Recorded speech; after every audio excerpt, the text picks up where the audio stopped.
생활 속 법률 히어로 이승우 변호사의 사건 파일.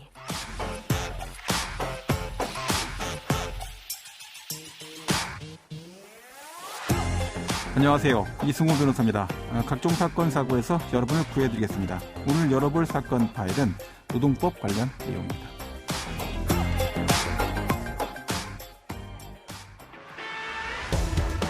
(2023년) 집권 2년 차를 맞은 윤석열 대통령은 3대 개혁, 특히 노동개혁을 중점 추진 과제로 내걸었습니다. 사건 파일 오늘 주제는 2023년도 새해에 적용되고 있는 또 바뀌게 되는 이 노동법과 관련된 주요한 내용들에 대해서 알아보려고 합니다.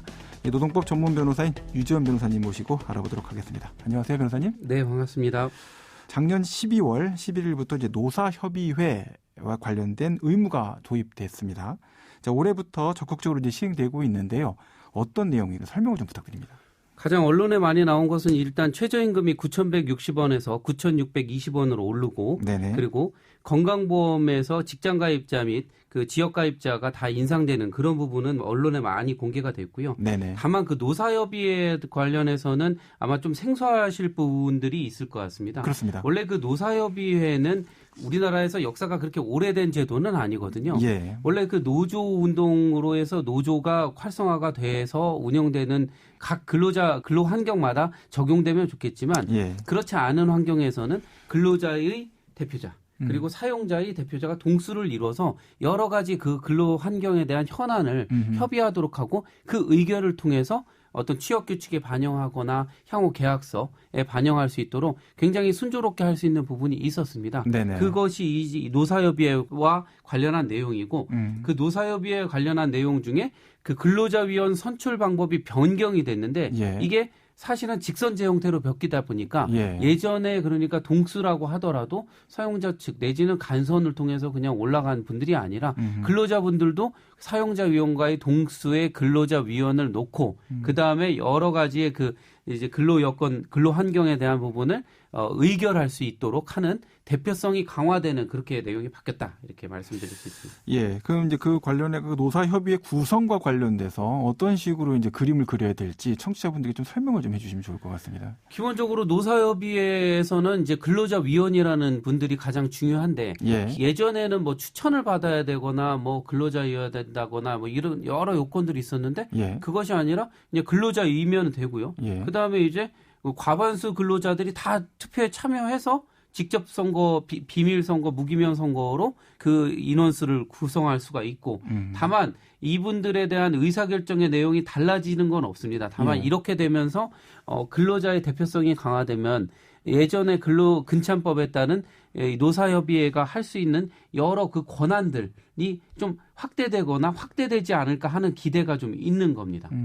그럼 근로위원들이 이제 선출되는 그 과정에 대해서 사업주는 관여를 해야 됩니까? 이게 사실은 뭐 의무 규정이다 이렇게 볼 수는 없습니다. 네네. 그런데 지금 대법원에서 지난 한 10여 년 동안 많이 좀 바뀌게 된 게 사용자가 임의로 계약서에 툴을 바꾸거나 아니면 취업 규칙을 바꾸거나 아니면 임금 체계, 뭐 고용 조건, 신분 이런 것들을 변경했을 때 사후에 무효라는 판결 때문에 또 노노 갈등과 그 노사 갈등이 또 증폭된 면이 있거든요. 네네. 그러니까 근참법에 따른 이 노사협의회는 여러 가지 근로자의 채용 배치와 관련한 고충 처리의 문제, 안전보건의 문제, 경영상의 여러 문제들, 뭐 이런 거, 임금의 어떤 지불 방법의 체계 문제, 그리고 종업원 지주제와 관련한 근로자 복지 증진, 여러 가지 이런 보상 상황, 그러니까 흔히 인력의 확보부터 인력의 방출까지 중간에 평가나 성과 보상까지를 다 노사협의회에 할 수 있다 이런 말씀을 드리고 대선 직전에 뭐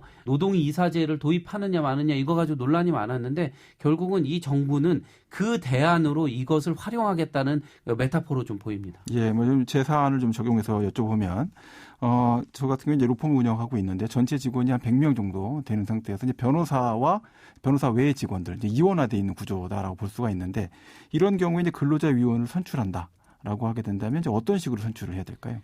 원래는 근로자위원들도 개별적으로 선출해서 개별하는 것이 맞겠죠. 예. 왜냐하면 기본적으로 노조법도 교섭의 단위의 어떤 분리라는 것을 당연히 예상하고 있고 그것이 바로 복수노조제의 예. 어떤 그 툴인데 근로자 참여법도 그런 것을 할 수 있습니다. 다만 그것이 법상 의무가 아니다 보니까 사용자로서는 예. 한 대 묶어놓고 예. 이렇게 뭐 사무직렬, 뭐 송무직렬, 뭐 상담직렬, 그 다음에 또 전문가인 뭐 변호사님들 직렬 이렇게 해서 분류를 한 다음에 거기에서 취합되는 여러 가지 고충이라든가 근로조건이라든가 임금, 근로시간 이런 것들을 협의할 가능성이 좀 있다라는 생각은 들고 뭐 아직까지는 이 근로자 이 근참법에 따른 어떤 그 의결 사항이 바로 뭐 적용을 해야 된다라는 강제성은 없기 때문에 예. 수시적으로 개별 면담을 통해서 그런 형식을 갖춰가는 것이 뭐 현답이라고 생각합니다. 그렇죠. 이제 노사협의회 자체에 대한 구성은 결국은 서로 간의 의견을 조정해 나가고 취업 규칙과 관련돼서도 좀 더 현명한 방법을 찾을 수 있는 그런 제도적인 보완이다 이렇게 볼 수 있겠군요. 네, 그렇습니다. 자, 그러면 이제 주제를 좀 바꿔서 이제 중대재해처벌법 관련된 이야기가 신문에 계속 올라오고 이 사고가 발생한 사안들에 대해서 현재 이 근로감독관들이 이제 수사를 하고 있지 않습니까? 이 수사 능력 또 현재 수사 실무 상황에 대해서 변호사님 어떻게 평가하고 계신지 어떤 문제점이 있는지 좀 듣고 싶습니다. 공교롭게 이제 중대재해처벌법에 그 자문도 해봤고 사건을 여러 건 수행을 해봤는데 예. 아마 그 지방 지청 노동청 단위에서의 그 조사 역량은 충분하다라는 생각은 듭니다. 네네. 다만 이분들이 조사에 참여한 다음에 바로 또 현장도 또 임검을 해야 되거든요. 예. 그러니까 왜냐하면 뭐 현장 속에 답이 있다는 말처럼 그 현장에서 어떤 추락, 붕괴, 폭발 여러 어떤 사고의 현장을 보지 않고서는 와서 리포트를 정리하기가 쉽지 않고 그러다 보니까 몸은 하나인데 사건이 복수화가 될 경우에는 굉장히 힘들다. 그렇게 됐기 때문에 결국은 뭐 바라는 바는 조사에서 임검하는 그런 기구들의 어떤 증거 수집이나 사건 확보라고 하는 그 기구가 있고 그다음에 정식으로 확인하고 수사하고 결국은 검찰로 넘겨서 처벌까지도 이루어지게 하는 그 제재나 규제를 할 수 있는 그런 것이 좀 이분화될 필요가 있다. 그렇지만 제가 경험한 바에 따르면 노동부의 그 감독관님들이 굉장한 역량을 가지고 있다 이렇게 생각하고 있습니다. 예. 중대재해처벌법 같은 경우에는 이제 특별사법경찰관 구조를 갖고 있어서 검찰청에서 결국은 이제 수사 지휘를 하게 되지 않습니까? 이제 공소 제기가 이루어진 사건이 현재 나왔나요? 예, 뭐 이미 두성산업 사건 같은 경우에는 작년에 첫 1호 기소가 됐고요. 예. 바로 그 배기 장치가 국소 배기 장치를 필요로 하느냐. 그것이 그 산안법에 있는 산업안전보건에 관한 규칙을 위반한 것이냐. 예. 그에 따라서 그 근로자에게 중대재해 2명 이상의 질환, 질병을 유발한 그런 부분이죠. 3명 이상이군요.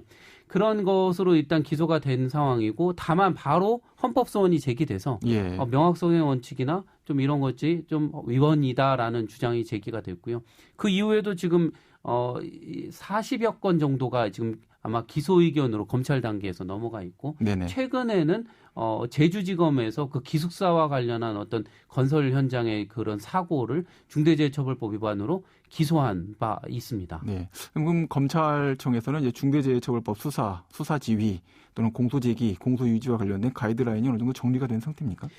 예, 저도 보지는 못했는데요. 그 검찰에서 이미 각 그 노동청에 시달을 한 그 내용이 있고요. 그 기준에 관한 내용이 있는데 다만 우리가 일상적으로 지금 보고 있는 중대재해처벌법의 해설서와는 조금 약간 깊이나 질을 좀 달리하는 것 같습니다. 어떤 경우에 과연 중대재해처벌법으로 기소로 넘길 수 있느냐. 그러면 기소 여부는 또 검찰에서 하겠지만 노동청에서 처음 조사를 할 때 빠뜨리지 않아야 될 항목들이 수십여 가지가 들어가 있거든요. 우리가 막연하게 생각할 때는 산업법 시행령, 산업법 시행규칙, 산업안전보건에 관한 규칙을 다 합치면 1180개가 넘는 의무조항이 있는데 이걸 위반만 하면 바로 중대재해처벌법 위반이냐? 그렇지는 않습니다. 과연 이 대표이사나 사업주 그리고 경영 책임자를 처벌할 만큼의 그 어떤 가벌성이 필요하고 또 그 위반이 현저하느냐 여부도 따지라고 돼 있고요. 그리고 대법원 판례에서 산업법 위반을 가지고 과연 그 중한 책임을 물을 경우에는 실질적인 어떤 위반 여부를 다시 한번 조사해보라는 어떤 그런 기준도 있기 때문에 앞으로 이 사건들이 1심 판결만 나도 아마 언론에서 굉장히 회자가 되지 않을까 예상하고 있습니다. 예. 지금까지 유재훈 변호사와 함께했습니다. 오늘 말씀 고맙습니다. 네, 고맙습니다. 생활 속 법률 히어로 이승우 변호사였습니다. 내일도 사건에서 여러분들을 구해드릴 사건 파일 함께 열겠습니다.